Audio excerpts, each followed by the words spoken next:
Hello, everyone. Welcome to the Data Science Seminar Velocity 360. My name is Riccardo Tommasini, and I am an assistant professor at the University of Tartu. I would like to welcome you here today, and also would like to thank the organization. This seminar is organized by the Computer Science Institute of the University of Tartu.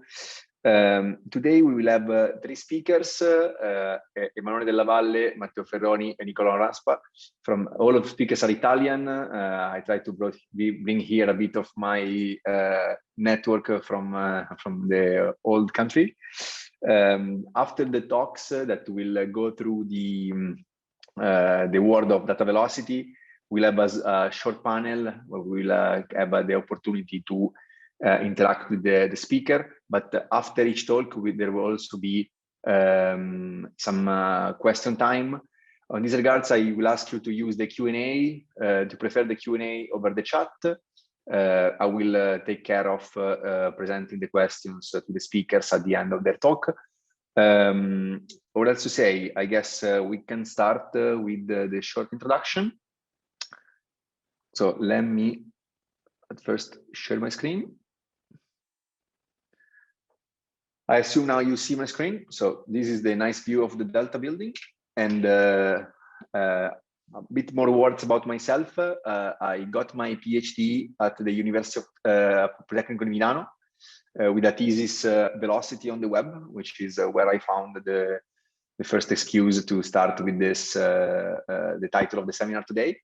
Here in Tartu University, I am a member of the data system group, and I am a lecturer on data management.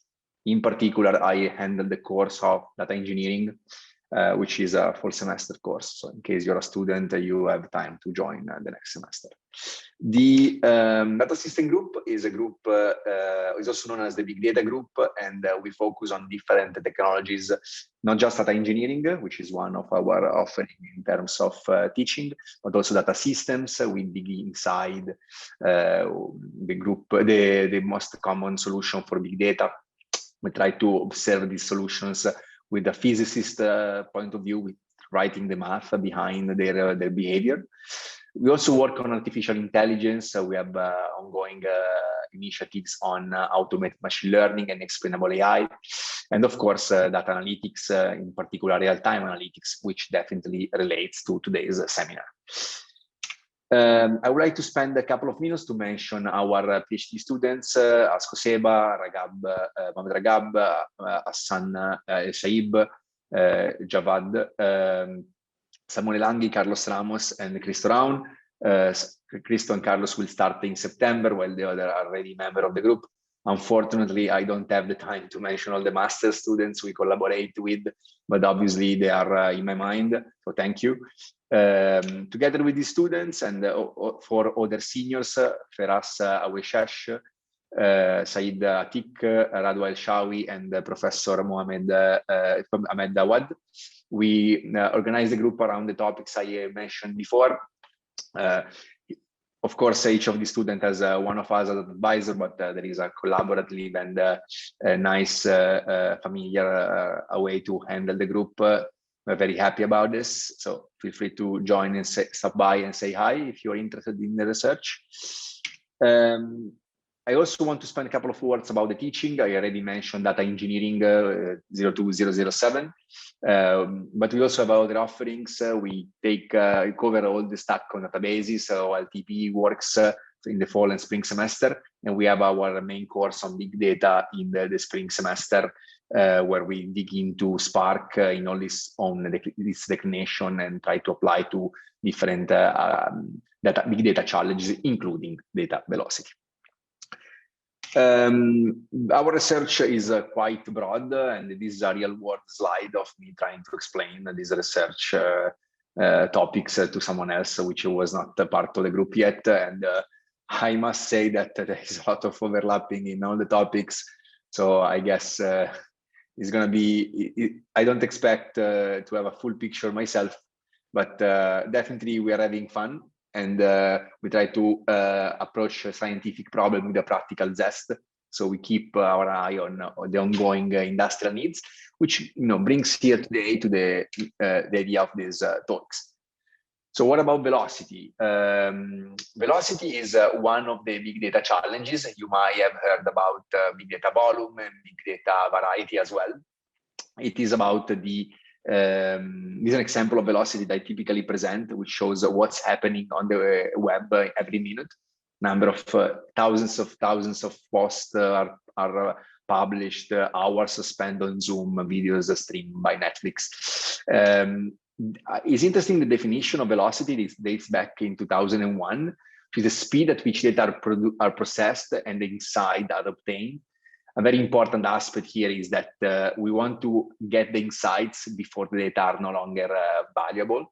So the reactiveness, it's very important. In DSG, we teach velocity in different courses, in database, advanced databases, in big data management, and in data engineering. We treat notions like database management systems, like Flink, for example. We treat the problem of the real-time analytics with Spark structured streaming. And also we dig into streaming SQL with a solution like Calcite, KSQLDB, trying to see how they differ from each other and how they relate, what the challenge they present.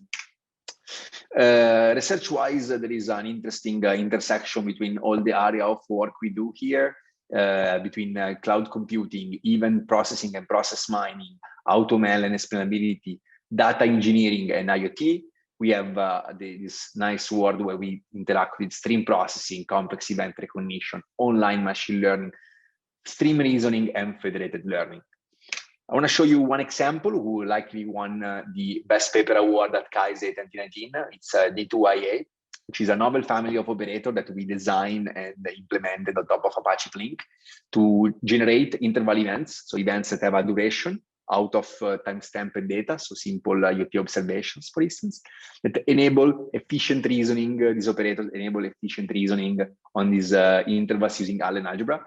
And we invented these smart algorithms that reduce the complexity of an analytical process that is actually very expensive typically to be performed in real time. So we provide also an extensive collection of aggregator function to empower a number of analytics. The idea of D2IA, the intuition behind it, is that there are some different operators. Some of them deal with standard relations like in a database. Some of them deal with event stream, so timestamped sequence of typed observation. And some of them deal with interval events, so these overlapping intervals over time that we are interested to analyze and discover. There are different operators and generators. We can treat this as an example of our DSL that is actually available for you to use and play with, which composes different temperature events and try to combine them over stream to perform to verify the presence of a relative condition. So that's trying to say if the average temperature exceeds a certain threshold. Another example is instead the heterogeneous event where we combine a stream coming from different sources. In this case, the stream of starting and stopping a certain process, and we verify if a failure occurs in between. This is an overview of what we do with the interval part. We can compare different intervals in an efficient way by building some succinct support data structure that caches the fast comparison and enable to perform this analysis of interval relations very, very fast, occurring with a good performance at the end. This is an example for our first paper that we actually improved later on. With a simple node with commodity hardware of 30 gigabytes and 16 cores, we were able to scale quite well our runtime. Actually, we noticed that according to different analytics, there was an overhead in the systems for big data. So it starts paying off when the number of parallel execution grows, because there is an overhead of lifting these elephants that have to process a lot of data, quoting a Hadoop logo. On data velocity, we also have quite a number of industrial collaboration, some of which we share with the speakers today. We have an ongoing collaboration with the Nordic Institute of Software Interoperability.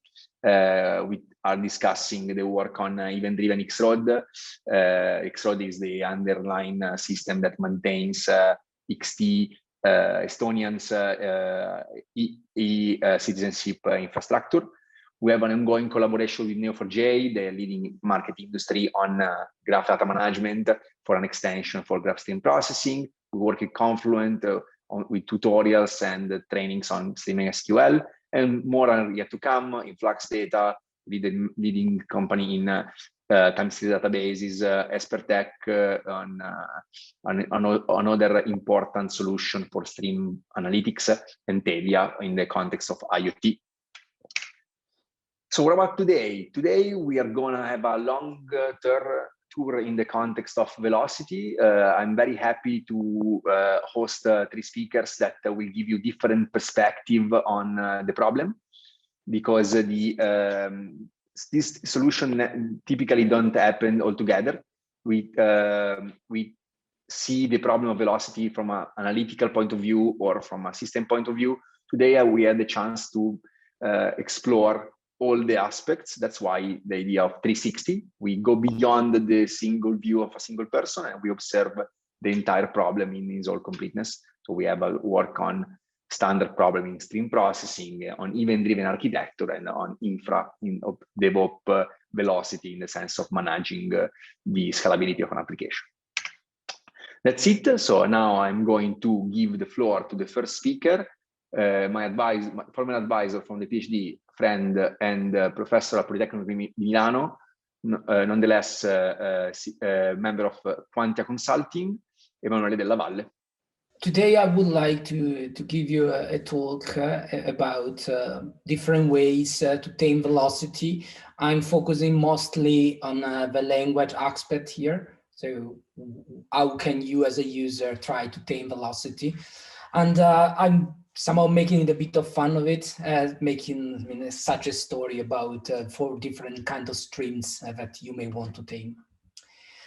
So getting starters, I think that you are aware that streams can take many different forms. Probably you are somehow familiar with myriads of tiny flows that you can collect, and with massive flows that it's much harder to stop. Also with the more continuous number of flows that suddenly can turn into a torrent. And maybe you have never seen this, I hope not, but that is the delta, an immense delta spotted from the space, which I think is somehow where myriads of continuous flow of any size and speed can come together. Well, the story now tries to tell how you can tame these 4 different types of streams using the technology that somehow appear around the end of the 90s, the beginning of the 2000s, and is currently becoming mainstream. So before that, let me give you a couple of premises that I think matters to understand what is coming. First of all, continuity matters, right? So we are accustomed to system that looks like a bridge that you are building. So sooner or later, right, somebody might be able to travel across the bridge, but most of the time they look quite incomplete and not really something that runs continuously. And that is a very first important premises here, because we want to embrace a very big paradigmatic shift from the traditional approach where we have streams, but we put them first at rest into a repository in order to do insights, and go towards a very different approach where you have a stream of data that through analytics become a stream of insights. So you have this so-called analysis of data in motion. Second premise is, well, if you have to deal with data streams, time matters. And here, of course, I'm not talking about the fact that you have to be time sensitive, but I'm really talking about the problem of modeling the time. There are at least 3 basic ways to do time modeling. The very first one is simply to count on the order. This is called the causal time model. And here you may see an event where we see that Alice is with Bob. Later on in the same stream, we receive another event. Now Alice is with Carl, and then Bob is with Diana, Diana is with Carl. This way to represent time by simply putting things in order allows to ask efficiently several interesting queries. For instance, just relying on the order, nothing else but that, you can say, does Alice meet Bob before Carl? Or who does Carl meet first? And in the spirit of the continuous continuity that we were talking about a minute ago, you should think that in the very beginning, the very first query says nothing, right? I mean, there is no Alice. As soon as Alice appears, then this query may start to be answered, but of course not yet, because now we have that Alice met Bob. So of course, we have half of a problem, but when we will see that Alice also met Carl, then yes, okay, so yes, Alice met Bob and then she met Carl. And the same for the second one, who does Carl meet first, right? No answer, no answer. Alice becomes the answer, and then Alice stays as an answer from then on. Now, that's powerful, but probably in most of the application, you want also to measure the distance between these events, or if you prefer, you want to position them in an absolute timeline. So you have that E1 happen at 1, E2 happen at 3, E3 happen at 6, E4 happen at 9. And with this ability somehow to position things in time and to measure the distance, what you can do is you can ask more questions, right? The same as before, but now you can also ask for how many people has Alice met in the last 5 minutes? In the beginning, the answer is none, because you have never seen Alice. Then it becomes 1 here, 2 at the time of 3, and then you see when at a certain point, this in the last 5 minutes, we move on. At that point, we will go from 2, that was the answer at 5, to 1. And then later on, when it will be here, more or less, and that will turn down to 0. So the stream of answer will be null, 1, 2, 2, 2, 2, 2, 2, right? And then 1, 1, 1, 1, 0, and then will be 0 again, right? All right, hope you got the spirit of this continuity and how time interleaves with it.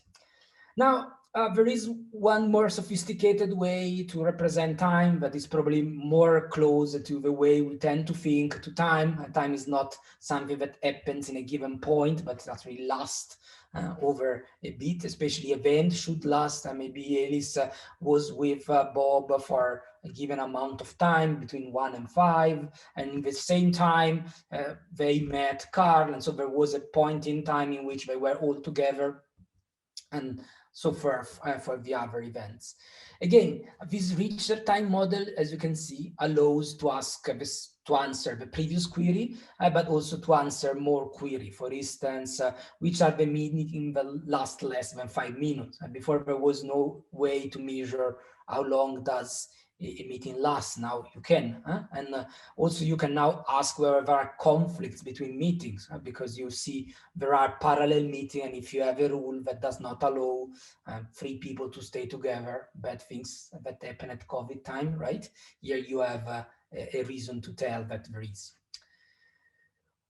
Hope you got these 2 premises. They were kind of fast, but I was trying to make them terse. So let's go into the solutions. Very first solution that I want to present you are called data stream management system, and they are those that can give you an opportunity to take continuous massive flows that you cannot stop. And just to understand, technically speaking, this massive flow that you cannot stop are really unbounded sequence of time varying data elements that keep coming to you. And that's why normally you cannot stop them, because they are so big that either you process them when they come, or basically you have to throw them away without processing them.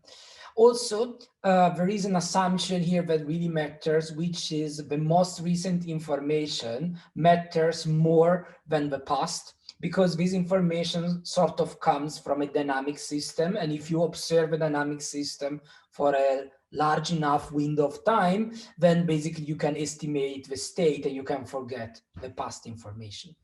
And that was a very important paradigmatic shift that happened in the database community in the late 90s, where they understood that the traditional database where data are persistent and query come and go, and the so-called one-time semantics could be actually turned upside down, and you can have data that keep flowing, and what stays are the queries. So you are registering the query into the system, and this registered query will sort of continuously process the data.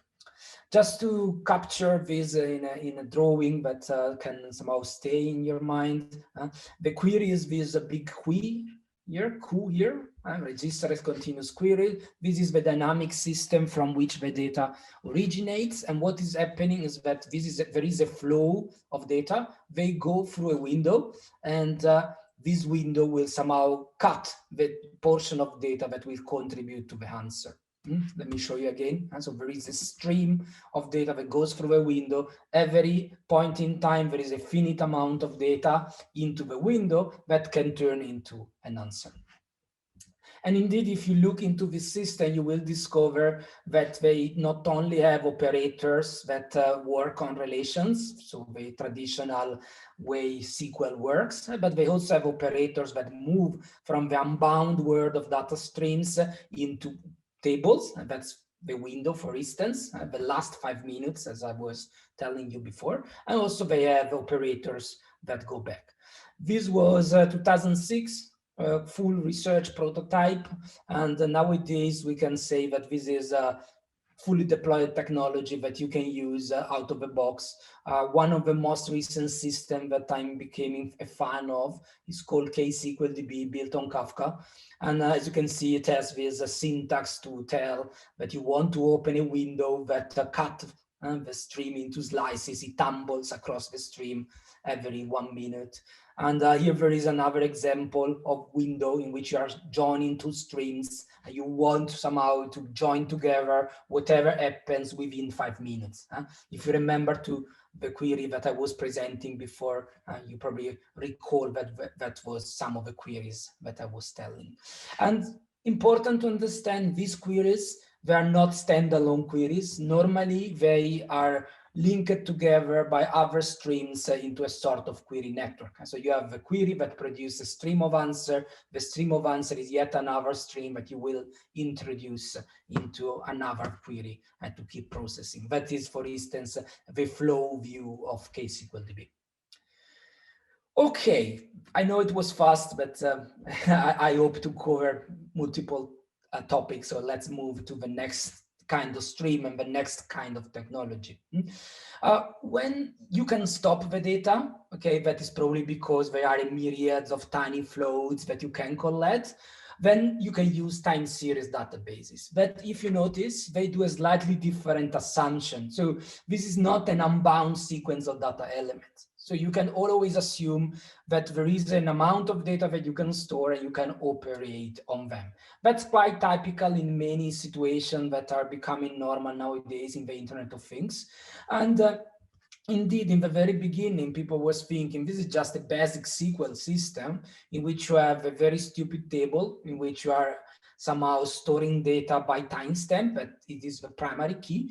And then, I mean, just you have to tune it because there are a lot of inserts, very few updates and bulk deletions when the time for deleting this data comes. And indeed, in the beginning, that was the way to treat them. But then people start thinking about it and they start building new systems that were trying to make this even more efficient. So again, the academic work dates back to the beginning of the 2000s. First prototype dates to the beginning of the 2010s. Here, for instance, you see the internal data structure of TOCUTech. That was one of the very first system that was building an indexing system that was also keeping buffers of data in order to basically achieve three things.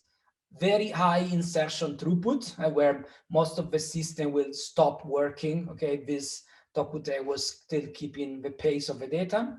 High concurrency, because you have tons of system that will write into your time series database and reading from it. So you want to support high concurrency. And the last thing is very low disk usage, because this data keep looking more or less the same. They come from a dynamic system. You really can take opportunity to compress the data to levels that normally are not possible in traditional databases. The time series database comes with its own SQL extension, in which you may be able to recognize something that looks like the windows, right? Here we are asking for data between a given timestamp and another timestamp, and also things that looks like a way to pick something over time, because time matters, right? The first value into this window. Nowadays, we have also dedicated languages. I don't know if you are never bumped into this system, but I think is one of the best around nowadays. It's called InfluxDB, and the language that I'm presenting you in the slide was Flux. It's a data scripting language, so it takes the typical functional programming-oriented perspective, and it offers specialized operators to open windows, to do aggregate over windows, and also to do some interesting kind of analytics like the whole winters approach. Okay, third approach, event-based systems. Here we are talking about a system that can tame the kind of velocity that you have when there are numerous continuous flows that are kind of stable, and then suddenly something happens and everything becomes a big torrent that you have to deal with. The basic idea is the one of publish subscribe, in which you have a number of peers that want to communicate.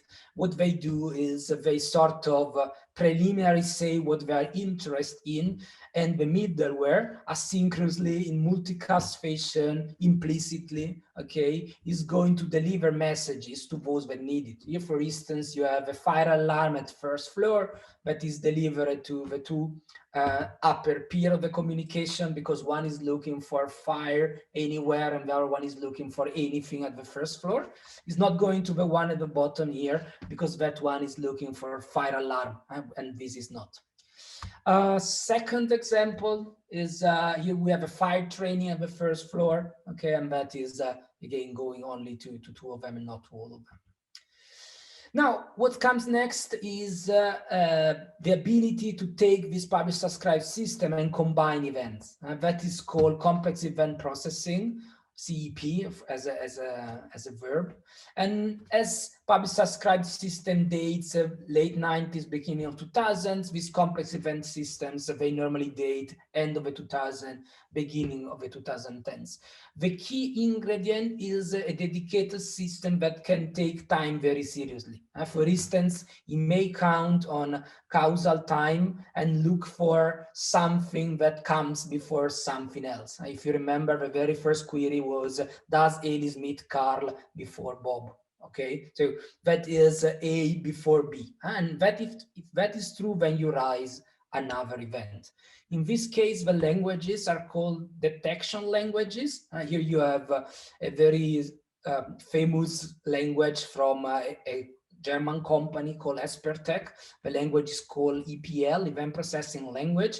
And here you see in a sort of SQL, what we are doing is looking for a given stock that is above, a given threshold at a certain point in time, and after something is no more than 60 seconds, it goes below a given threshold. So this is a query that basically alerts you if you see that the value of the IBM stocks within 1 minute, okay, 60 seconds, they drop from above 100 to below 100. And going along this line of thinking, people are proposing many extensions. For instance, here, I'm showing you an extension in which the predicates here, they are looking for something that goes up, something that goes down, something that goes below the starting point. And here there is a pattern that you want to detect. So I want to see something that goes up, up, up, up, up at least once, and then down, down, down, down at least one. But if you notice, you should not go below the starting point. And then you may go up, up, up again. And then either it drops, okay, or it dips, so meaning that it goes below the starting point. So that is a shape where it's an M, okay, but the starting point is above the ending point. So it's similar to the previous query. You are looking for something above a given threshold that goes below, but also with a given shape. Okay, hope you got that here we have something powerful that use time. Last is these very sophisticated event-driven architectures that are really the kind of tools that you have to use if you have a much larger, broader scale problem in which there are both myriads of continuous flows, but they are not small and they are of any size, and they are not big, so they can be also small. They started from the traditional service-oriented architecture. So you probably are aware that in this kind of system, what you do is coupling the clients to the services by somehow establishing a protocol that allows a client to request something to a service and get a response. I'm making it a bad thing, but actually it is a fantastic thing compared to what was there before, right? Which is the traditional silos in which you cannot talk, but then you keep opening back doors because you want data to flow between silos. Well, instead of doing this, but as you can see, creates really a tight coupling between the client and the service. Event-driven architecture proposed to have an event store, okay, in the middle. And then there is normally a topic-centric communication that sounds differently, but it's just a publish-subscribe approach in which those that have some event can write it into the event store once, knowing that it will be distributed to everyone that wants to listen. And so you write once and you read many times. And in that sense, this really is a publish-subscribe middleware, but with some differences, because first of all, you read store, right? So this is not simply dispatching events, but remembering event. And here I put this loop to say most of this system normally support event processing. So in a sense, event-driven architecture are bringing together the three words that I was presenting before into one single system. You have the event-based system for event sourcing, for topic-centric communication. You have the time series databases that are basically the technology that you put at the core of these event stores, and you have data stream management system, which are the way you do the processing of event over time. Now, just to show you that this is not meant to be, for tiny use cases, I was bringing back the image that I was putting before, the one from the space, okay? And this is normally what you're dreaming of if you're using this technology. You're dreaming of the so-called event-driven enterprise in which you have many data sources that previously were independent, but now you want to connect in order to do a lot of different things. For instance, you read that we want to connect sales with shipments and not just to do inventory or to do price adjustments, which are standard use cases from OLTP and OLAP, but also because you want to really integrate a lot of other systems, for instance, fraud detection, reordering, analytics in general. All right, I hope this was not too fast. Probably I really pushed together a large number of concepts in a very short amount of time, but I'm open to take questions if you have any.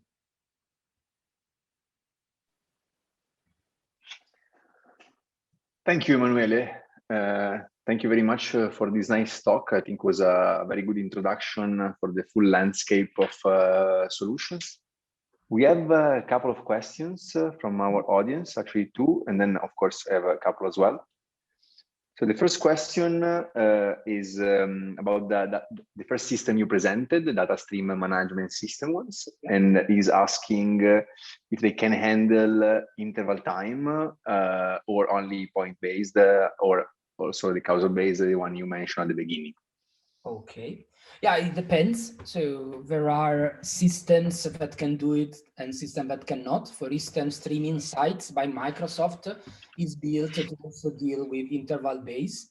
Most of the system, in any case, tend not to do it. Most of the data stream management systems tend actually to use either causal time or absolute time, because that is more efficient. So because you have to deal with these massive flows of data that you cannot stop, and if you lose the data, basically they are gone, then normally you stay with a simpler form of time. But it depends, right? So it's just a trade-off between being a pure data stream management system that wants to address that specific use case, or a broader system that can also cope with, I mean, things that probably I will call complex event processing, right? Because that is where interval base is the most important model for time.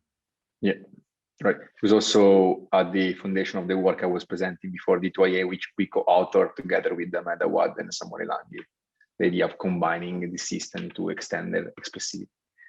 And the second question is about the world of data engineering, and it's asking what are the current trends, in particular, how do you see batch processing versus stream processing? And I can add here, how do you see the system you presented in this context? In the world of data engineering. Yeah, so all the system that I was presenting basically fall into the data engineering toolbox. And I think that some of them can also be used for batch processing. For instance, time series databases tends to be used mostly for batch processing, even if they have time first, right? So the idea is that what characterizes the kind of system that we're talking about is that times really matters. Then continuity matters a bit less. So you will see system where really velocity is central, and therefore you want to process data in real time, also counting on minimizing the latency, and other systems that are sort of compromised. And so they somehow do continuous ingestion, so they minimize the latency at ingestion time, but then they buffer data in order to do the analytics. And that is normally called continuous ingestion versus periodic analytics. But what is important is that while the kind of system that do not support velocity can only do batch processing, those that can do velocity can somehow move between minimizing latency to maximizing throughput continuously. So you don't have really the need to say, I do one or the other. You can move in the continuous between them. Okay, thank you. There is another question from the audience which says, what are the how does it works under the hood? I guess that would be something more for the panel, but what are the application of it? What are some use cases you can mention that fit this domain? Yeah, so it really depends on which of the four, right, we were talking about. So I hope that you got the very last one, which definitely fits into enterprise sides kind of systems. And so it doesn't really fit into your own Raspberry Pi. The time series databases, they fill into the context where you have quite a large amount of data, mostly to archive. And so it can be you are monitoring a weather system, you are monitoring a cloud, you are monitoring some various tools, okay, that generates data. And then, I mean, storing them is more important than processing them. That is for time series. Whereas data stream management system, complex event processor, they attack to different kind of application. The one where you are somehow receiving a flood of data, right? Image that you are monitoring an energy system, an energy distribution system. It can easily send you millions of data points per second. And what you have to do is somehow to check whether this is going on properly. And that is the typical use case, very large data production. It happens in energy distribution, telco application, and yeah, those that deals with huge scales. And the last one, the complex event processor, that can actually fit into a Raspberry Pi.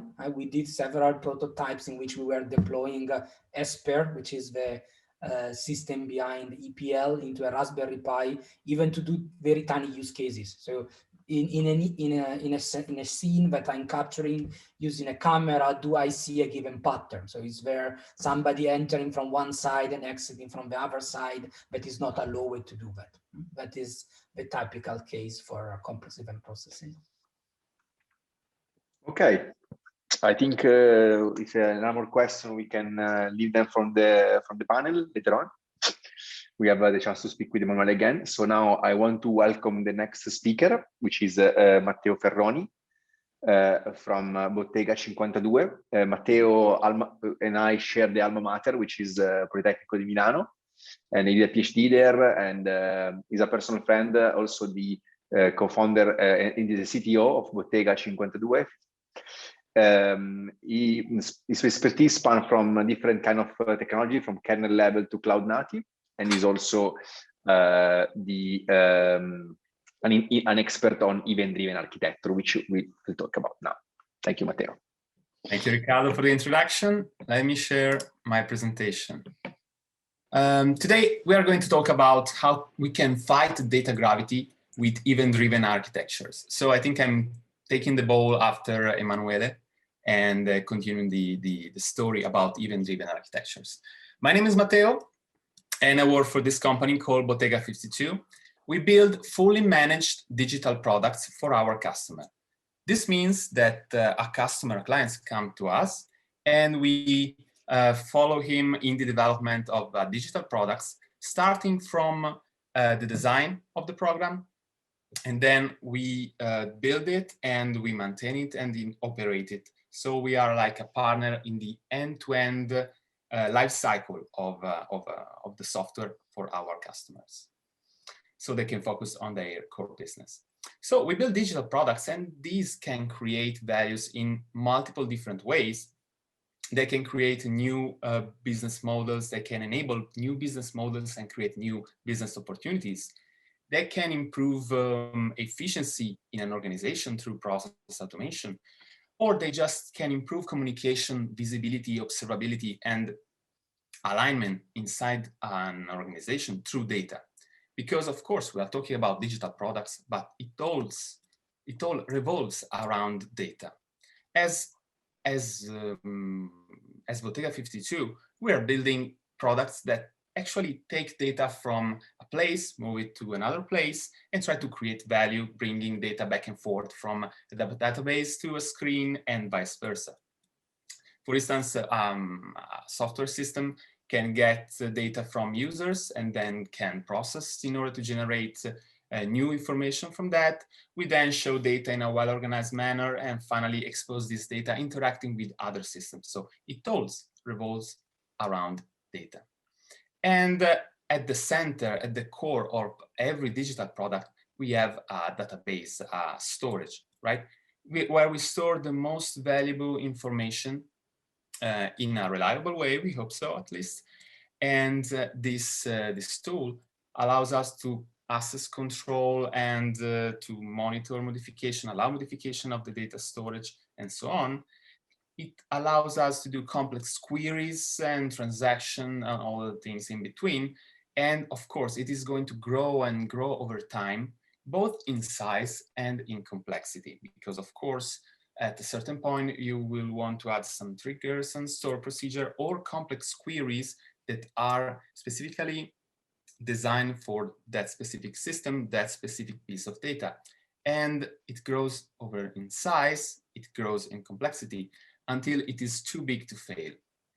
It is quite common at a certain point in a normal enterprise to be afraid of touching a working system in production and its data, it's a schema, because we are not aware of the potential consequences and the side effects of even a simple modification of the system and the data itself. So in this context, data velocity is a challenge because we want to store, process, and access all this data in an increasing, always faster. And we want to process data in a timely manner because we want to get responses and analysis in real time. But as data grows, as databases grows in size and in complexity, they somehow create some gravity as a black hole that attract services and applications that work on that data, as they make latency latency increase, and they has also impact on the throughput. So as databases become large enough, they can be virtually impossible to work with and data impossible to be moved. On the other hand, we also need to face business velocity, because software is going to change as business opportunities are going to change during the lifetime of the business. There might be different use cases and users and scenarios. There might be different sources of data that we need to integrate.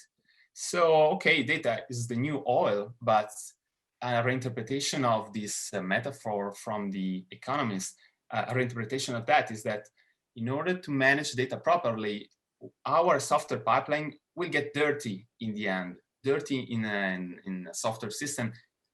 For dirty, I mean fragile, because we'll find ourselves to patch something and to modify the behavior of a specific part of the system, and the overall architecture will become less reliable and fragile. So in this crazy context, we have experienced the rise of microservices architecture that basically try to split the complexity of a problem into smaller pieces, and introducing some interesting concepts like bounded context and team ownership tries to take the huge system, like a monolith, and trying to split that in smaller parts in order to make them controllable, and we can work on them more easily. And we can have smaller teams to work on them. So we can also package them and deliver our changes in a faster way. But of course, then we need to put all these smaller systems back together. So we need to make them communicate in a synchronous way or asynchronous ways. So we have split the big problem into smaller pieces, but then we want to make it connecting back again. And at the core of the microservices idea, we have the information hiding principle. That is a brand new idea that actually comes from the 70s. So it's not really something new. The idea is to segregate design decision and segregate those bounded contexts that we were mentioning before, that we are going to change in an independent manner in order to define stable interfaces between our microservices in our service-oriented architecture, and all of this to avoid access to implementation detail. And of course, data is the ultimate implementation detail that we might decide to share between different services. This is the reason why a mantra of microservices is do not share the database. One service has one database. And in this context, we experience a kind of dichotomy, I would say, because on the one hand, services encapsulate the data they hold and they want to reduce coupling between different services. Loosely coupling is the most important thing we need to pay attention to. On the other hand, we have databases that amplify the data they hold, because databases try to amplify data to provide more functionality, more querying capability, more way to explore the data. So we have services that try to hide data and databases that by design, they try to amplify the power of data. So when you find yourself to design a data system, a digital product that has data as the core value, you need to find the right balance between loosely coupling the different components that are going to be the moving parts of the system, and information sharing between these microservices and these parts. Of course, you will have the temptation to add additional interfaces and additional point of contacts between services, because tight coupling actually create more value, because you are exchanging more data between services and you might create more value. Which is the right balance, the right balancing between loosely coupling and information sharing. In this context, event-driven architecture, they give an interesting trade-off to my point of view. They propose to centralize an immutable and append-only stream of business facts of something happened. We are going to call this events, and these are centralized, while we want to decentralize the freedom to act, adapt, and change, actually the business logic. So we want to decouple the business logics and centralize the story, our immutable streams of events. So we take events, we elect them as first-class entities in our systems. Service can emit and consume events asynchronously, so we have no temporal coupling. That was one of the problems that we had with other kind of interactions, like queries and commands. And also, with respect to queries and commands that are other kinds of interactions between these systems, we set no expectation between the communication between our systems.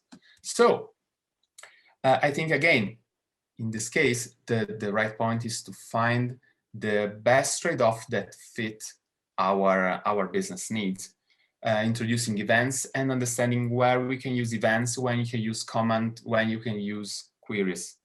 If you take a service, for instance, it is going to expose for sure some querying functionalities, and a query does not have usually a state change or a side effect on the state of the service itself. A query is an interaction mechanism that needs a response for sure, because I'm querying, I'm asking for some data, and I'm expecting data to get back.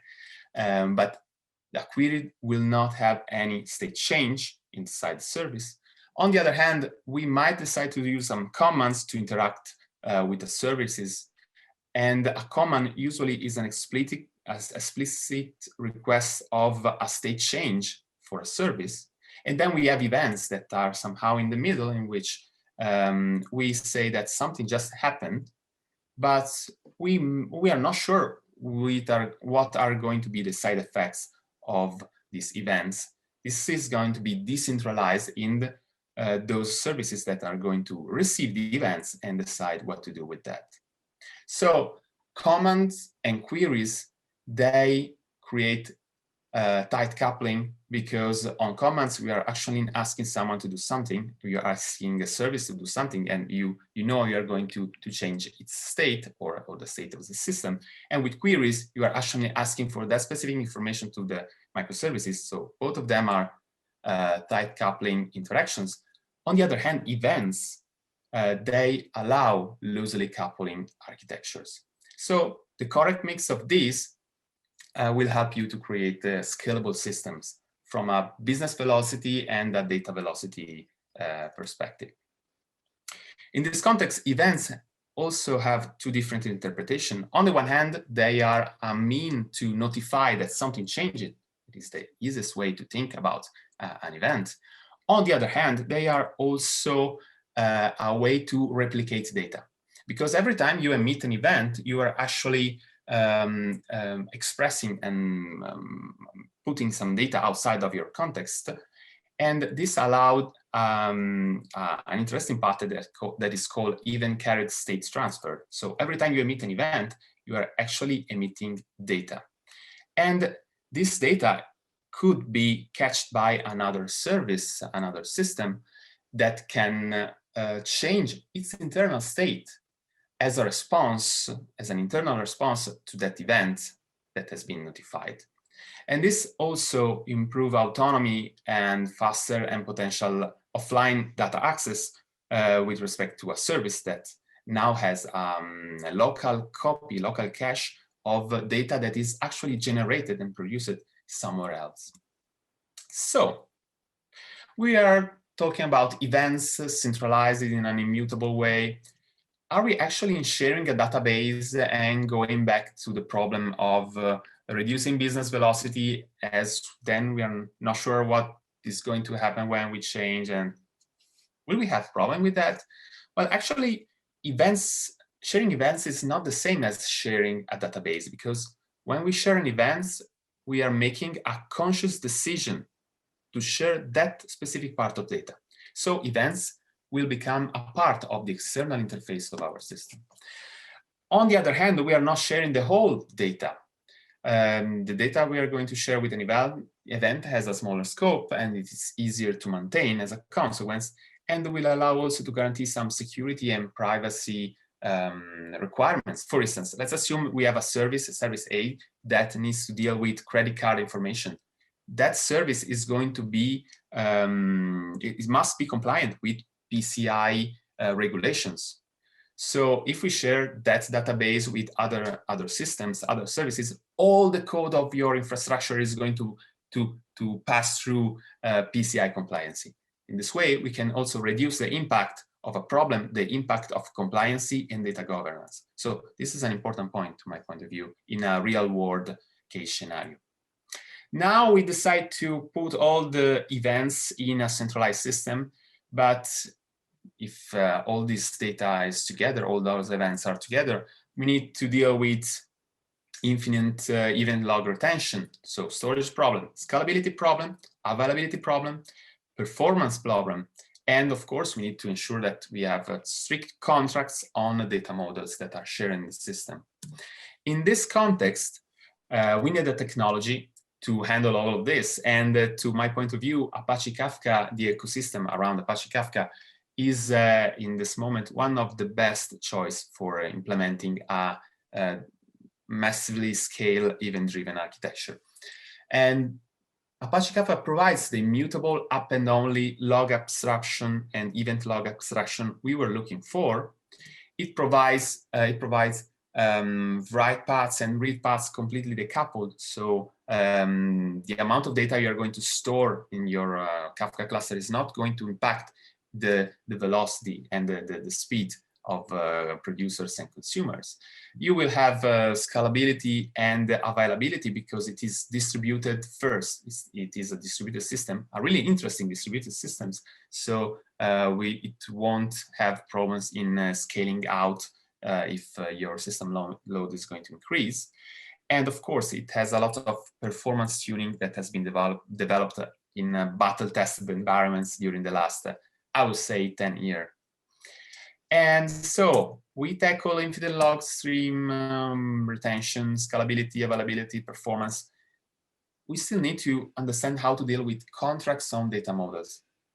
In the Kafka ecosystem, there is an interesting component that allows you to check for compatibility if you change your schema, and you can also have a versioning of your schema and sharing of your schema between producers and consumers, so different services that are going to interact with these events. And these components, the schema registry, also allows you to check for backward and forward compatibility as soon as you change, for instance, the schema of your events, because we all know that we are going to change the schema of our events, right? Because our software need to change with the business itself. And to my point of view, one of the reasons why Apache Kafka has gained a lot of popularity in the last few years is that it has a rich ecosystem for data integration. So without writing a single line of code, but just writing configuration, you can use connectors in order to intercept events directly from already existing databases. For instance, let's assume you have a legacy system and you want that system to create events without touching that system, because that is going to be a single point of failure and you do not want to put your hands inside the system. You can do that. You can intercept changes in a database with the correct connector. You can run that connector in the Kafka Connect framework and runtime, and you can make database changes become events directly streaming into Kafka. That is really interesting if you need to deal with legacy system that you want to evolve towards an event-driven architecture. But then, okay, on the operational side, we put all the microservices and we split the big giant monolith in smaller pieces. But this is the operational data plane. This is from an operational point of view. Our digital product is working for the business, but then we also need to get data all together in the analytical data plane in order to let business specialists analyze what is happening in order to improve, to continuously improve our business. So in this context, there is this interesting pattern that is the reporting database pattern. So from the operational database, you extract data and you bring the data you are interested in a reporting database. But in the last few years, this pattern created a kind of a mess on the analytical data plane side, because on the operational data plane side, we have microservices. We split the problem into pieces, while then we had to build complex pipelines to bring data in the analytical data plane. And then we have data scientists that need to train their machine learning models. And then we will have data analysts that need to bring some data and to put them in business intelligence tools and so on and so forth. So this huge analytical data plane could create some problems. And in this context, we might take the experience from the microservices architecture and bring that on the analytical data plane in order to create domain-oriented, decentralized data systems. We can create the same things we did for microservices with bounded context on the operational side. We might try to bring this concept inside the analytical data plane and create data teams with product data owner as a new role inside of the team. They create actually data products and not just crunch a bunch of data. So no more focus on the pipelines, no more focuses on data itself, the focus on the domain. And it could be an interesting trend for the future, data meshes. And in this context, as in order to conclude, event-driven architecture, to my point of view, are a good way to implement self-serve data platform that could help this domain-oriented decentralized team to build data as products. So in conclusion, we have discussed how the event-driven architecture can enable data velocity and business velocity from an operational perspective. I gave you some hints and some ideas of the future of data mesh as a new paradigm from an analytical perspective. And to my point of view, events are kind of the new oil we are looking for, but it is going to work only if we are going to use the right tools to build and maintain this data infrastructure as a platform. So thanks for your time, and I will be here for questions. Thank you, Matteo. Thank you very much. So let's wait for the spotlight. Great. So we have a couple of minutes for questions. Yeah. So there is already one. The question is about data mesh. Last closing part of your talk. So is data mesh the extreme form of a data lake in that sense? Okay, that's a good point. To my interpretation, this is data mesh is quite a recent idea proposed by ThoughtWorks during their analysis with huge partners and huge customers. Actually, it's quite different because in the data lake scenario, you have this huge lake, and then from the lake, you need to ask your data engineers to create some pipelines in order to produce the data you need. In the case of data mesh, you actually create a team. So the focus is shifted from the data, the huge data itself, and it's focused on the goal, on the team. You create this data-oriented team, and you try to not creating actually huge data lake, but you want to create a self-serving data platform. Okay. And in this context, for instance, let's assume you have this centralized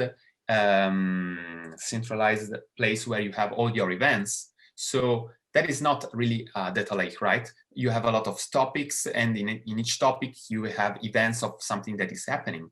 And you can for instance, try to consume data from different topics, to merge data together in order to create and to join so different sources of data to create, let's say, a smaller lake, so a smaller database to put this data into, and you can decorate those data. But the point is that that will represent something on the domain side. So the focus is less on the data lake itself and how data is stored on the in a REST format. Here the focus is more trying to isolate isolate data and keep the focus on the domain, on the business domain side. We want to make data as a product, and of course you need a kind of self-service data platform. Okay, so we need to leave I have many questions, but I will take them more about the panel later on because we are right on schedule. So thank you very much, Matteo, for your talk. It was very, very interesting and also cutting edge. This is a very new idea. I also read about it recently. So thank you very much. We now welcome our last speaker, which is Niccolò Raspa. Which is a DevOps engineer at SIGHUP, one of the most valuable company when it comes to DevOps and customer management. Niccolò is an enthusiast of Kubernetes, and he's going to give us another perspective of velocity, which goes towards what's happening under the trunk of your car. Let's say, how can we make this system go faster by scaling them up? Without forgetting that eventually someone's machine has to run the pipeline, right? So thank you very much, Niccolò, for your talk, and please feel free to share your screen and start the presentation. Thank you. Thank you for the kind introduction. My name is Niccolò, and as Riccardo said, I'm going to talk about velocity, but with a different twist. I'm going to give a DevOps view, let's say, of velocity, an infrastructure view of the velocity. And just a brief introduction. I'm a DevOps engineer in SIGHUP, but I previously worked in developing machine learning systems. So I never worked really on training machine learning models. My main scope has always been infrastructure and taking models in production. And mainly this is the scope of the talk, because the question here is how can a DevOps help with big data velocity? And because in the common idea of velocity, we imagine this. We imagine Facebook, we imagine tweets. We can recall the slides of before in the intro, all these messages that keeps putting in all this data. And we have somehow to keep up with this data and extract this underlying complex interaction. But this is not how DevOps see velocity. Like a DevOps see velocity as how quickly can I use this data? It's not only a technical problem per se, it's not only which tool should I use, but also how can I continuously provide value to my user? And this is something that it's more general, it's a more broad topic, and it's also related on how can I make my processes, my infrastructure, my, let's say, my way of work really agile to keep up with this velocity and this variety of data. Basically, to reframe this problem, what we want to do is go from data to production in the shortest amount of possible. Like we want to have this pipeline, this end-to-end pipeline, to be like, let's say, really seamless and efficient. While if you think about how to process data, it's usually the first box. What we want to do is barely go to all the end, go from data to model to production. And also, we want to iterate quickly because models and data, as we said before, have a limited shelf life. Data might be relevant now, might not be useful in a week, not even in a day, maybe. Imagine upload the tweets that they might not be relevant. So we not only have to create the perfect model that can fit our, let's say, our data and provide value now, but we also have like a reliable process to be able to do this quickly. Because if I have the perfect system to process data, the perfect architecture, but I don't get it to production and I don't get the value, all I'm doing is I'm wasting resources and time. let's step back a little bit. Just doing like the first part from data to reproduction, not thinking about the interaction, is really hard. Going to production, especially in machine learning system, it's hard. In this article by VentureBeat, they reported 7% of the science project fail. They never make it to production. Given it's something that it's hard to measure, given that it's a 2019 article, maybe things got better. But I think this number doesn't surprise us, because it's definitely not 50%. It's definitely not 60%. It's more in the range of 75, 80%. This means that 1 every 4, 1 every 5 models, maybe if we are optimistic, goes to production. And this is something that is so scary. And we also have to understand why it's happening. To me, there are different reasons, and this talk is a little bit about this. So how can, let's say, make the cut and be able to create a reliable system to go to production? And one of the reasons for this is that, and it also goes about what the DevOps world is all about. The DevOps was born out of the pain and suffering of bringing software into production. Now we have MLOps, which is basically getting machine learning models to production. And I think when dealing with machine learning system, the order of magnitude of complexity, it's even higher. So the steps required to bring a model in production are way more. This happens, I think, for several reasons, and one is this.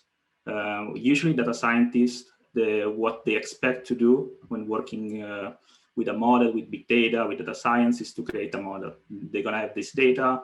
It's going to be not perfect, but maybe with just a simple pipeline, it's going to be clean. They're going to write machine learning code, and it's going to magically go in production. The reality is that only a very tiny, small part of real-world machine learning system is this black box in the middle. The surrounding infrastructure is vast and it's very complex, and there are a lot of moving pieces. And of course, it's not all, let's say, the scope of data scientists to solve these problems. Different figures, different roles have opened up. Let's say from this part here,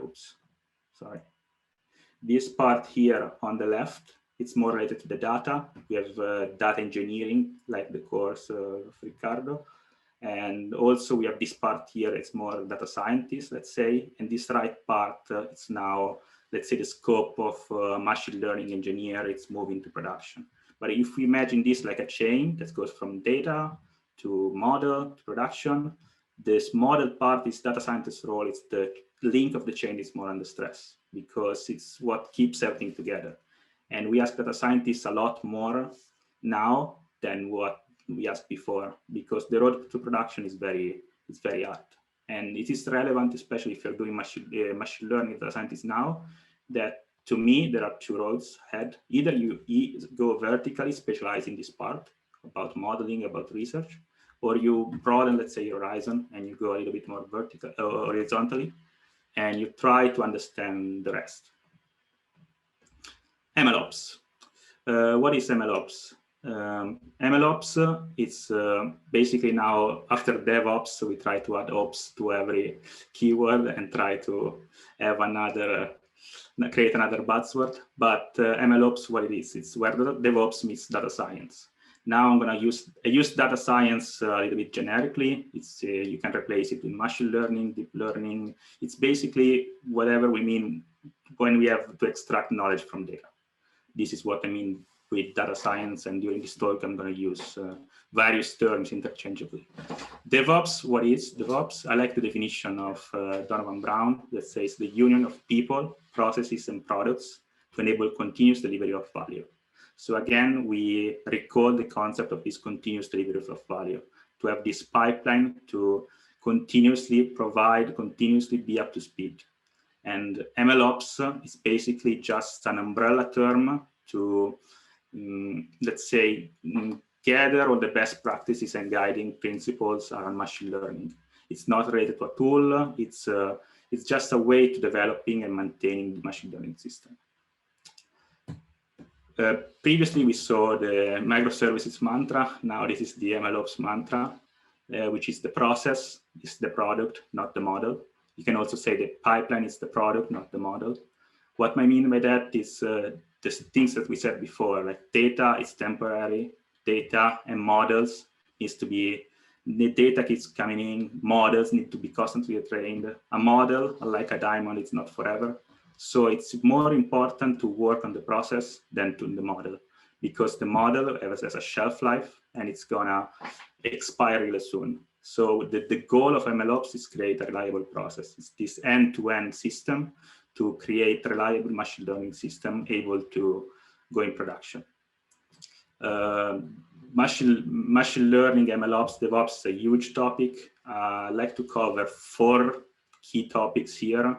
Each one of them will require a lot of digging, but I hope you get you spark your interest in some way and to explore it a bit more.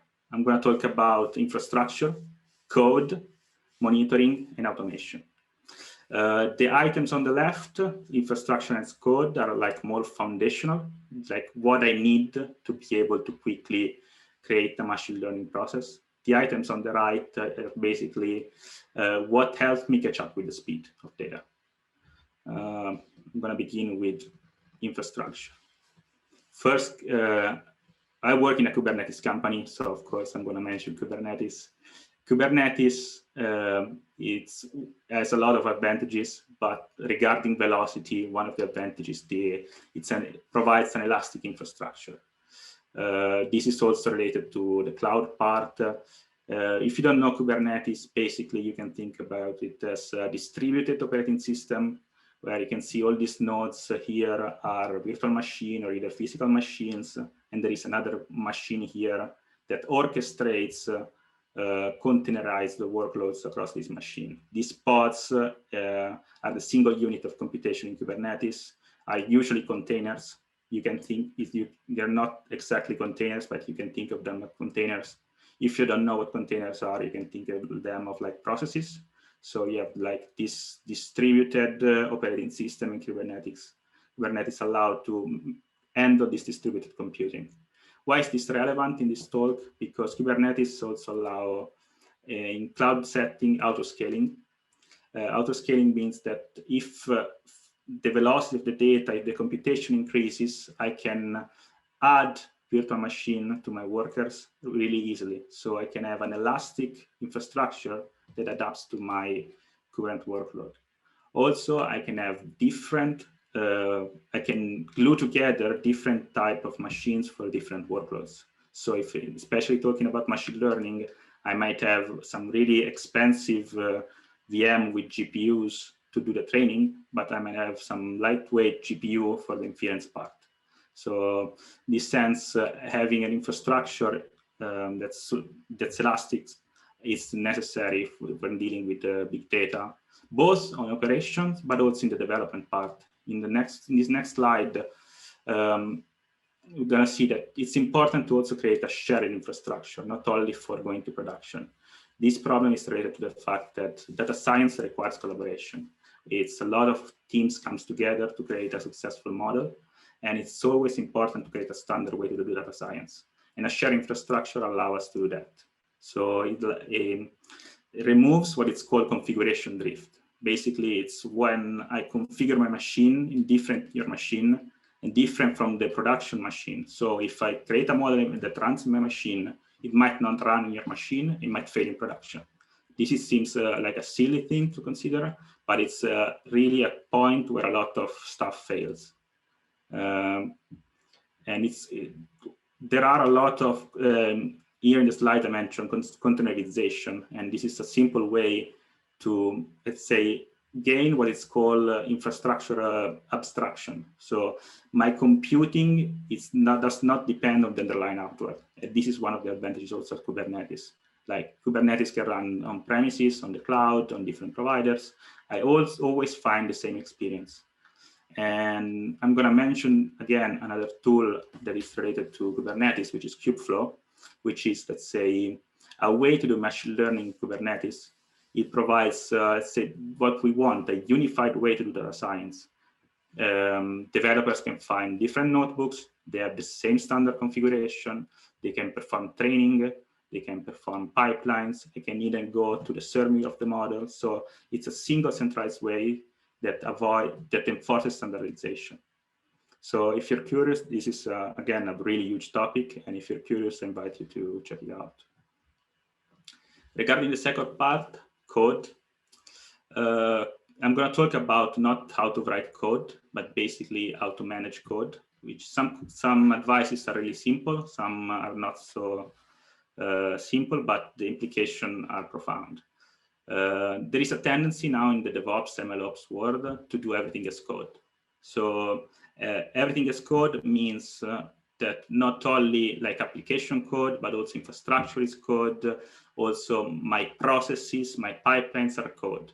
This is because code provides the best documentation. If you write code clearly, you can again achieve the stuff that we talked before. The standardization comes also from this fully describing both what I'm doing and the system where I'm operating as code. And of course, since I'm able to do this, since everything becomes code, I can fully version everything as I should. So I can use tools like Git. And so this again enforces collaboration. This is simple, but it's not, it's something that I saw in data science. It's easier to open up, let's say data science is very much a science. It requires exploration. It requires sometimes to try different experiments, but sometimes different experiments are lost. So it's always important to keep track of these changes and also to share and commit value. And also bringing all the code to a central place, all the process in a central place really helps you having a speed up overall in the overall pipeline.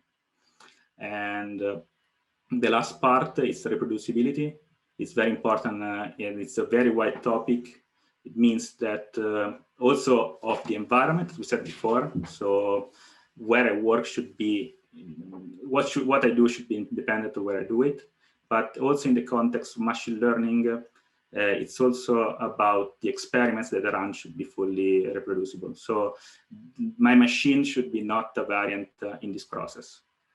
And one last part I forgot to mention regarding versioning, it's machine learning, big data. It's important to version not only the code, also the models, but also the data itself.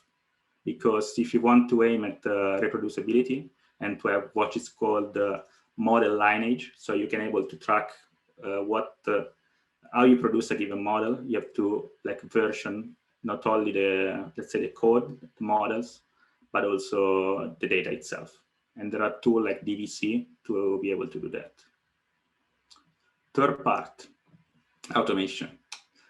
These slides come from MLOps at Google and describes, let's say, 3 different levels of increasing maturity in the MLOps part.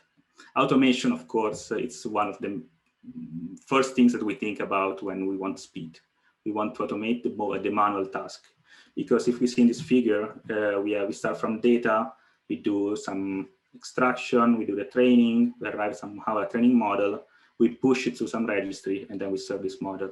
All this stuff, it's slow, it's manual, it's prone to error, and it will not provide value in time, maybe before the expiration of our data. So the first step in this maturity is to automate. This picture is very broad, but the important part is this blue part here. We can automate the training part. We can achieve what is called in MLOps continuous training. So when something happens, like there is a trigger here, that can maybe new data is pushed in, or my model is not behaving as I want, I trigger automatic retraining. So I can trigger automatic retraining, maybe not on my machine, as we said before, maybe in a system like an orchestrated tool such as Kubeflow. And in this way, I outsource the complexity to, let's say, the process. So I'm no longer a part of the process. Like this is one step. The further step is to automate the entire thing. Again, this picture is there are a lot of pieces, but from the main message is not only I automate this part of continuous training, I automate the entire process itself. So here I have the continuous integration part, which basically means that this entire process is described as code, as we said before, and I have pipeline of CI/CD of continuous integration and continuous deployment of the pipeline itself. So in this way, the automation it's even greater because I only take care. This is the ultimate goal. So I create all these steps, I fully test all these steps, but I don't have to do manually almost anything. Or of course, this is very ideal and reality gets in the way, but this is the ultimate goal. Last part, monitoring. Monitoring is again a huge topic in DevOps and MLOps. And the first thing is the model. We should monitor the model because we said that they decay over time. So we can have, we have to measure what's called the model drift. So how, let's say, when the performance of the accuracy of our model falls below a certain threshold, we trigger the training that we talked about before. And this is very hard to do because we have to, because our live data might be different from our training data. So it's very complex to establish, even have the accuracy after the predictions because we don't have the absolute truth. So sometimes what we can do is examine the target distribution. Let's say we have a model with 2 classes, maybe in our training set, they have a certain distribution, our predictions, they have a different distribution, and we can see that the performances of the grading, and so this might trigger retraining. Also, we can have a periodic scheduling with retraining and various other techniques. And also, but also the hard part is to monitor the infrastructure itself. So this is a dashboard of Grafana, which is about Kubernetes cluster. It's the way we monitor workloads. And so we have, in MLOps, there is the ML part, which we saw before how to monitor, but also we have this ops part. We have to monitor the how healthy our cluster, our workloads are running. So to recap, real-time data requires agile execution. So it's real data is only as helpful as your ability to execute it on quickly. So it's important that you try to put focus on the process more than the output, because if you achieve, let's say this in the last part that we saw in the MLOps maturity, if you reach that level, you automate a lot of the work and you only work on the process. And this should be the first your goal in mind as and what you should think about when dealing with MLOps. It's the only way to, in my opinion, to catch up with the velocity. Thank you for your attention. I hope you got some bits of useful information. And this is the company is called SIGHUP if you want to check it out. And here on the right, you can see my references. And I'll see you in the Q&A if you have questions. I just follow you on Twitter, Niccolò. Thank you very much for your talk. And actually, we have time for one quick question before the panel. Since the crowd is a bit shy, I will start. I liked very much the flow of talks that talk about data, then data in teams in the data product of Matteo, and then we entered the team and we dissect what should be the priority there. It seems to me from your talk that the idea of velocity now is transferred to how much the interaction can be automated. And my question is a bit of a meta question. Do you see any tool of velocity to be used, for data velocity, as Matteo and Emanuele presented, also in the analysis of the pipeline? Like at the end, you have this Grafana dashboard. What is the velocity there? That's one question. And the second one is that how do you see the organization of a team in that sense? What is the role of the MLOps, and is there any challenge there as well to discuss with other members? You can pick one of the two, then we go to the panel the one you prefer? Okay, I'll answer quickly the first one, then I'll move to the second one. Okay. So the first one, it's monitoring is super wide, so you can monitor the output, as we said before, the model, but also the infrastructure, but you also, it's important to monitor the process. So if you have pipeline running, there are tools, let's say, to monitor how your pipeline is going. So here you can have classic, let's say, you can treat it like a software product itself. So you can have all these measures about how fast you release and how fast are up to date. Regarding the team, context matters. So it really depends on how many people you have in your team. Ideally, you would have someone taking care of the data, someone taking care of the model, and someone taking care of taking the model into production.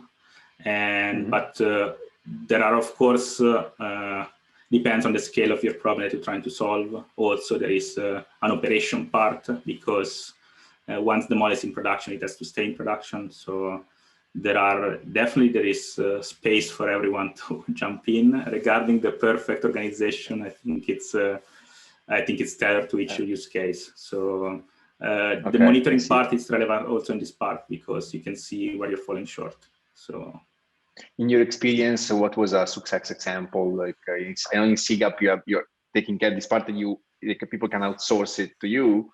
What was the main challenge in dialogate with other teams? Basically, what we do is we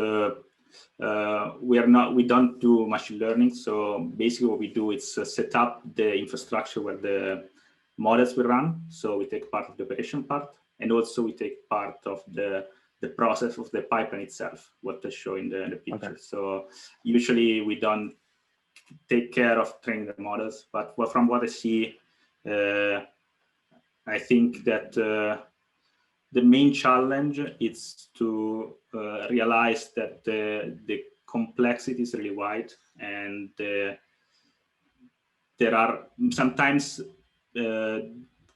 probably the people are not aware of the problem. Probably, let's say that all the boxes that we saw before are given for granted. It's more this, so it's more a sense of maturity of realize that the problem exists.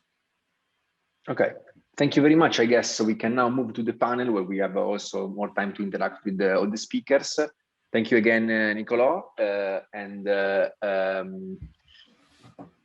For the panel, of course, I have prepared a couple of topics, but I will start by answering the couple of questions that reach out during the talk.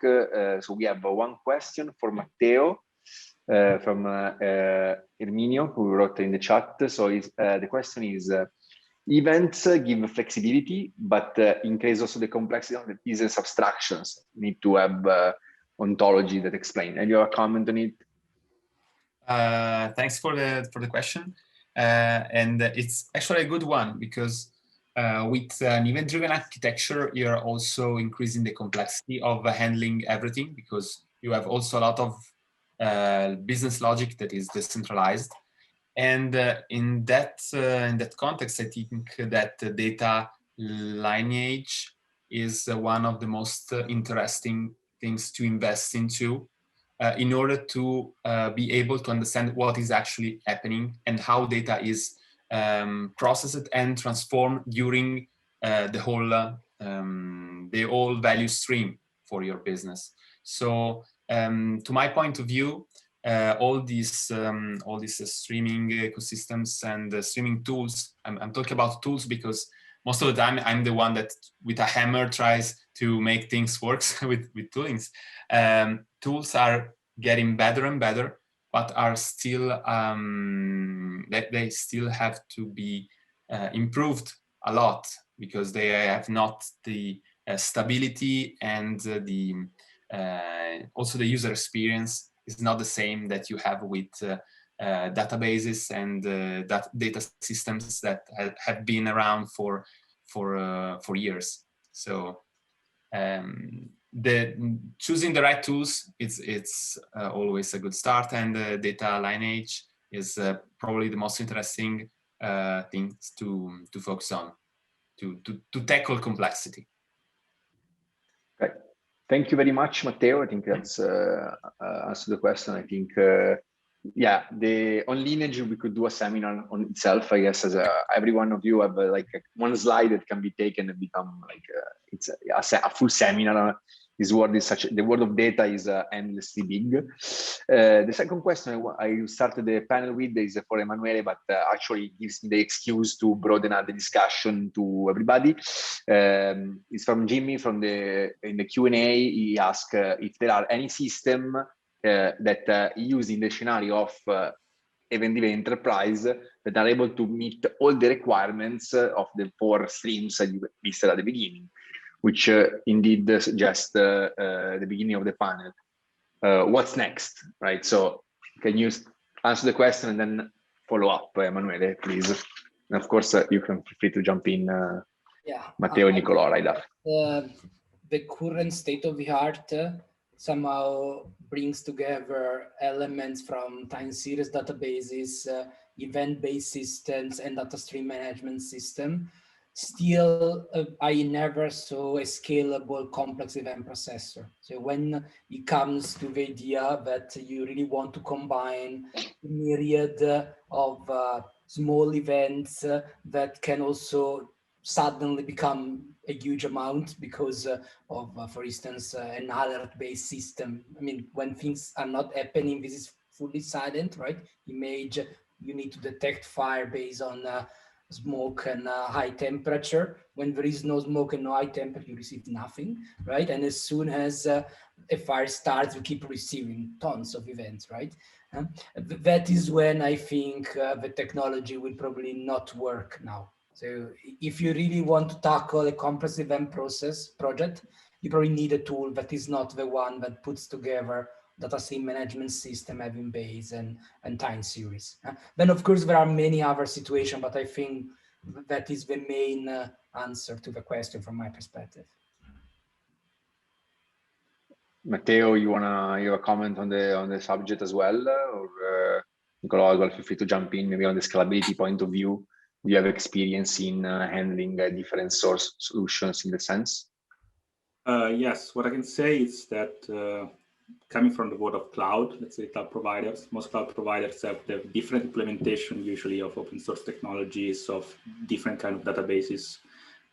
And sometimes that good part is that you outsource the hardware part, but the problem sometimes that you're limited in your decisions, but what the cloud provider offers. So some specific cases, they might be able to handle the scalability easily because you outsource the hardware management part, but they might not be exactly what you need. So sometimes the problem becomes, let's say, a mix and match of what it's in the portfolio of the cloud provider, and to create a successful architecture to tackle all these problems. Yeah, this actually brings us to another topic I would like to discuss with you guys, is about the cloud, because velocity also means recovery fast to problems that happen in production, as actually Niccolò touched this problem. And one thing I always thought when I start, put my hands on Docker and other containerization system is that the cloud is not really the place for data, because you don't really know where they go. You have no reliability. This is one limit that I am aware of, but sometimes you're forced to keep the data there. Is there any other limit you can see? And as Matteo, I know you offer some feature as a service with your company. What's your strategy in that sense? Is a risk we need to accept? Can you comment? It always depends on what kind of data you are actually processing, what kind of SLA and SLO you need to provide with the data. And for instance, I'm imagining one of our systems that has some edge nodes for data processing that are near the field. Works on data coming from an industry. Mm-hmm. And in that case, there is nothing wrong maybe in sharing that data in a cloud infrastructure, because we have no specific privacy or specific policies on those data. So it's no problem in that sense in regulations from a regulation point of view. But latency and also the amount of data for us in that scenario, it's easier to work them locally at the edge and not bringing them into the cloud. And for that scenario, we actually try to implement our system with the same streaming APIs we use in the central system as well as in the local system. So if in any moment we decide to move the data processing from the edge to the center, we are able to say, okay, instead of streaming this data and doing some processing here locally, we can just say stream that towards the cloud. It could be private cloud, public cloud, whatever, and do the computation somewhere else. In this moment, I was more thinking about trade-off for SLA and SLO, latency mostly concerns. On the other hand, another concern could be the privacy or regulations related to the data content, and of course that is another completely another world. And yeah, sometimes I see customers that asks us, are our data secure in the cloud?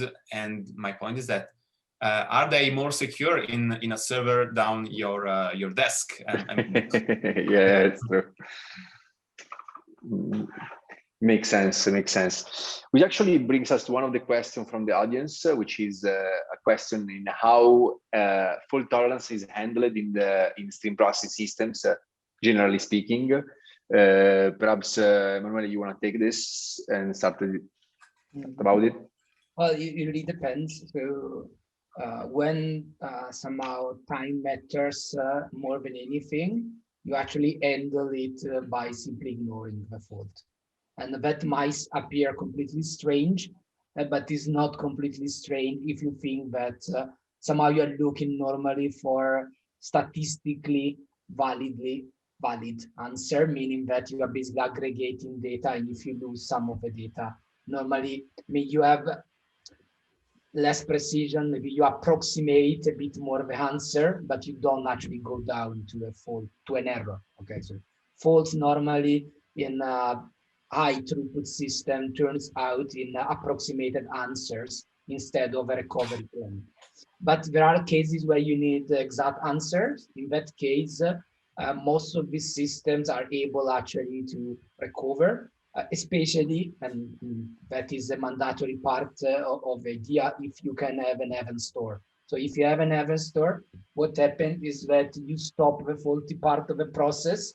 You have some lag, but you go back and you start from the point where things were somehow lost, and you recover.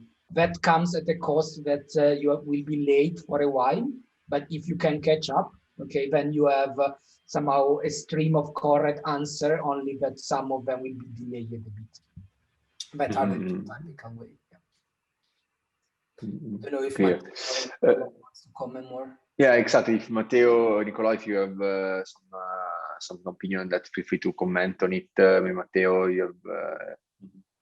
It always, I completely agree with Emanuele. It depends a lot on what's the cost of having less precision on the final output of your data. If you really need exactly one semantics, then you need to be enough tolerant to problems in your system. I'm thinking about in Kafka ecosystem. You were saying something, Riccardo? Yeah, maybe Matteo, you can explain briefly what exactly one semantics is, just for people who don't know that, just to briefly. Okay. So when we need to deal with a lot of messages and the ordering of those messages, and we want to be sure that a message is delivered, and is delivered not just once, but it's been delivered more than once, at least once, or it could be delivered, but even if it's not delivered, we are not actually, it's not actually a problem here. In this different scenarios, we might have at least one semantics. So I'm sending a message, and I don't need to be sure to process it, even if I lost one. I'm sorry, that was the at most once. Let me roll back and rephrase everything. So we might have different semantics when processing data. We might have we might have problems if we process the data more than once. So in that case, we want to build a system that processes at most once the data that it receives, or exactly once the data it receives. But in other cases, if we have idempotent actions on data process, in that case, we might process data exactly once or at least once. So these are the three possibilities on the spectrum. In some cases, when you don't have idempotence actions on the data you need to process, then you want to be sure that you process data exactly once. In that case, you do not want to lose data. So you need to be sure that you always process all the data, and you do not want to process data twice. If we're talking about the banking sector and the finance sector, for instance, you can briefly imagine what could be the problems with that, right? So when I was talking about exactly one semantics in this context, I was saying, if you want to be exactly sure that data is processed exactly once, not more than once, and you don't want to lose any data, of course, in your system, you should add a lot of additional guarantees like barriers and transactions in all your processing. And that is going to slow down. So in case of failures, you need to handle the failure and to be sure that data is not processed more than once and less than once. And a lot of different approaches to this, but I will let you, Riccardo, to add a couple of theoretical points to this. I wish we had the time to go in more details, but I just take the excuse to say one thing, which is taking inspiration on the quarter of the picture I see on your left. So this is the maps of data systems from Martin Kleppmann book, Designing Data Intensive Application. If you want to know more about these things, there is a conference upcoming in June in Milan that Emanuele is the general chair of, and I feel the urge of advertising because I am the web chair. So if I don't advertise, I'm a bad web chair. About exactly these things is an event-driven conference, event-driven system conference, and Martin Kleppmann will be one of the keynote speakers talking about consistency in streaming and all these details. So feel free to join. It's online as everything this year, so it's a good opportunity. There's another question I would like to answer because of the audience first always. I post the link of the conference in the chat for all the attendees, by the way. The question is about online machine learning and what is the status right now. I know Emanuele surely has an opinion on this, but since Niccolò was starting this discussion about as an experience in machine learning as well, I would like if you want to comment a bit on it online in the sense of continuous retraining, and then we can move to Matteo and Emanuele. Well, yes. Again, I did machine learning, but it's not main topic. So I'll try to add my 2 cents, but there should be really carefully extrapolated. I think I'm gonna talk from my side of, let's say, my domain. So the different part, I think, it's that it's very difficult to do online machine learning because also about the black box problem of machine learning. So putting something in production and it's something that we don't fully understand, something that adds another layer of complexity. This is what my main concern is about, from let's say an infrastructure point of view also. And this requires also that the monitoring part, as we discussed before, it's very relevant because we need to keep a closed loop, a really closed loop, analyze quickly the model. And also it's important to have this process, I think this pipeline even more tight because we can quickly adapt. And so the process itself that we discussed briefly should be really fluid and without interruption, because if I have to make snap decisions on data immediately, I need to be able to quickly adapt if something goes wrong. So this is my infrastructure way, process way. I don't know if Emanuele wants to join something from another part. Yeah, well, I mean, I think that you answered most of the question, but there is, in academia at least, a new generation of algorithms. They are called streaming machine learning, and they will open great opportunities, I think, in the future, because instead of periodic retraining or retraining that are triggered by some performance issues in your model, you will have algorithms that are able to continuously adapt to changes. And that will be, I mean, once they will be ready. Huh? So it's still academia at this point. But once they will be ready, that will be a great contribution to the velocity, because we will somehow be able to train models while we use them, which is currently not possible, I would say, most of the time. I would say perhaps in an event-driven fashion, so that we can do that incrementally. Indeed, I mean, I really like the idea that thinking fast, in the sense of inference in the machine learning domain, is useless if you cannot move fast. So if you're gonna fail while you're training your pipeline, the decision it cannot be as fast as you can indeed run to the solution. So I have a couple of more questions, and we can wrap up the panel. I have a question for all the speakers, because I know you all have experience with the training and the teaching. He's a professor, so he also has an academic presence, but in general, you always do training for companies that you interact with. So my question is, how hard is to pass the message about data velocity? How hard is to explain that data are going to age, that the team must be aware about the continuous recycle of the data? So maybe can start from Matteo, which was silent before, and then we can go in a round loop. Riccardo, sorry, can you repeat the question, please?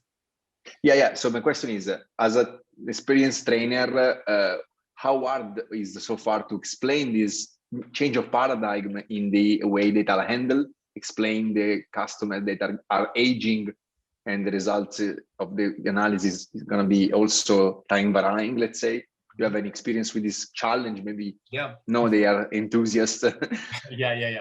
Actually, my experience, my hardest experience was trying to talk about stream processing to people coming from old-fashioned databases, and so people that had a lot of experience with SQL and databases, and we discussed a lot about the duality of streams and tables. So one of the things I saw was really difficult for them was to see streams and tables and this duality, and to understand how they are related one with the other. So this is something that was quite hard to discuss with them, because it was not something that was completely clear at the first point. So, and also the idea of continuous querying, and that is something that is enabled by tools like KSQLDB and stuff like that. That was quite hard for them to grasp. That was my experience trying to explain event-driven architectures and streaming systems to people outside. Okay, maybe Emanuele? Yeah. Well, I mean, most of the students normally do not have any idea what it means to do an incremental algorithm, or even to deal with problems that are single pass. So you can only see the data once and then it's done, right? So what you can do while you see them is what you can do, and then there is nothing else. And I think that that is really a matter of lack of foundations. And so we teach a lot of things in computer science, but we never really target velocity first. And that means that most of the people arrive thinking that you can always go back on the same data multiple times, and you can store whatever data you want. If you want to do velocity first, then you really have to change your mind deeply. And all these constraints are also theoretical constraints. They are not just, fake boundaries, right? I mean, are real boundaries that turn out to make the difference in a real practical system where you have a huge flow of data that come to you, and really, either you do something when you see them, or there's nothing else. And I think that is the big challenge, making them understanding that this is not just a fake idea, something that you put up as an opportunity, but something that turns out to be the foundation for the real world systems that you want to build. Yeah, I agree. They bring both function and non-functional requirement, but also the functional one. So I think it impact really the way. And Niccolò, on your side, in your case, like declining the thermal velocity, as you discussed in your talk, of course, you found this challenge. I actually asked you already a bit in the way you face other teams as a SIGHUP, but in general, if you can, if you had something else to add. Sure. The hardest part, it's also the velocity of change of tool and technology itself. So it's to be able to be comfortable in this constantly changing environment, because in DevOps, in MLOps, in everything, there are new tools every day, new solutions every day, and sometimes clients and people like to stick to what they know, which is reasonable, but sometimes it requires a lot of this agility and this leap of faith to adopt new technology, because we have seen with the cloud a new change, and there are a lot of undergoing changes in this world now. And also infrastructure, there are going to be a lot of changes coming in infrastructure. So I think that this part of continuous learning and be comfortable of not knowing, and it's a very, very crucial. And don't stick to what you know. That's very true. You need to develop some sort of abstract view of data systems so that you can move from one another in a streaming way as well. You need to be yourself. To understand the stream processing, you need to be the stream processor, right? So last question, and I let you go because I know it's time for happy hour in Italy, and here we want to enjoy the last hour of the sun. The question is, of course, what, considering all we have said, the current landscape of technology, where you see data velocity in the next 35 years? What is the next big thing? If you don't want to say to us because you are going to have a startup about it, it's okay. But just what you imagine will be the next big thing. Let's go the same round. Matteo first, and Emanuele and Niccolò. Well, I think that the automation part is going to be the most important in order to provide data as a platform and data infrastructure as a platform, because the most interesting thing, the most important thing to my point of view in this moment is to enable people to work with data without all those stages to talking to infrastructure engineer and data engineer, and then the people involved in the developing on the microservices that produce that data at first. So we have a long pipeline of people you have to involve when you need to modify a little piece of data. As soon as the enterprise you're working in or you're working with is increasing and has a lot of data. So the most important challenge, to my point of view, is about the business velocity, and is about making people and teams be autonomous to deal with data. So that will actually enable data meshes, actually enable data as product, and so automation is key in this context to make business deliver value in a faster way. So that is my interpretation of where to invest. What's next? So if you have $200, you put them there. Okay, Emanuele? Yeah, I will put my 2 cents on streaming machine learning. That's probably what I think it's the next big thing. So most of the research is done. Some open source library that probably do not scale much and are also only partially really built on the right data streaming ideas are appearing. But out of them, I think that we will soon see some good product appearing, and it will be possible to really have models that adapt, and they will never deliver irrelevant answer anymore, right? And that is also probably part of the automation Matteo was talking about. Nowadays, you really have the need for machine learning engineers that keep monitoring your models in production in order to check whether they are relevant or not. And sometimes the decision loops are very long. It happens that between the point in time in which ML engineer detects a problem and when the analyst sees the problem. There are weeks. We saw that at COVID breaking out, many models were wrong, but many people were keeping using them for months before realizing that they should actually retrain them or at least stop using them. I think that if we will deploy the technology able to adapt to change, that will somehow be a key part of the future velocity, at least at analytics level. And then, of course, there will still be the data engineering and the other parts of the velocity. But I see that there is a new wave of streaming data science, if you want to call it like that, that is coming. Okay, thank you. And Niccolò, you have the last word. What do you think will be the next big thing?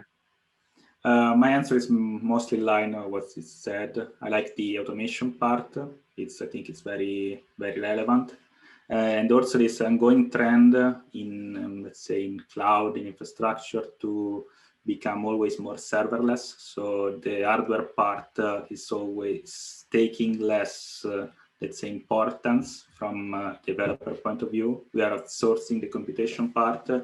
And also there is another trend, it's about the interaction with the system itself. We see pipelines, automation coming in, but also we see two paradigms such as GitOps, which are going relevant, which is basically you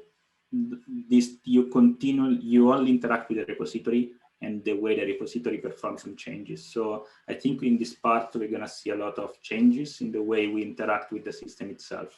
So I think we're going to be more related about code. So everything would be described as code, and our own interaction would be pushing maybe some code that something would happen in the outside world. So we have automation also on this part. Yeah, I also have this impression as well that the part is evolving, the part under the in between the full naked engine and the language we're using right now, and then more API, more complex API will be exposed, and we have a more powerful tool in the future. Okay, I think it's time to wrap up. I really want to thank you all for your time. I just want to mention that also here at Tartu University, we're working on these topics and in collaboration with the people today. And I would like to mention that we are excited to be part of this ongoing trend on data velocity in all these possible meanings. Thank you very much again to the speaker. Thank you very much to everyone who asked a question and made this event interactive, because it's the most important thing. Without the audience, the event is not that important. It was a nice, was a pleasure to present you guys, and I'm looking forward to the next event where I can see you speaking again. Thank you very much.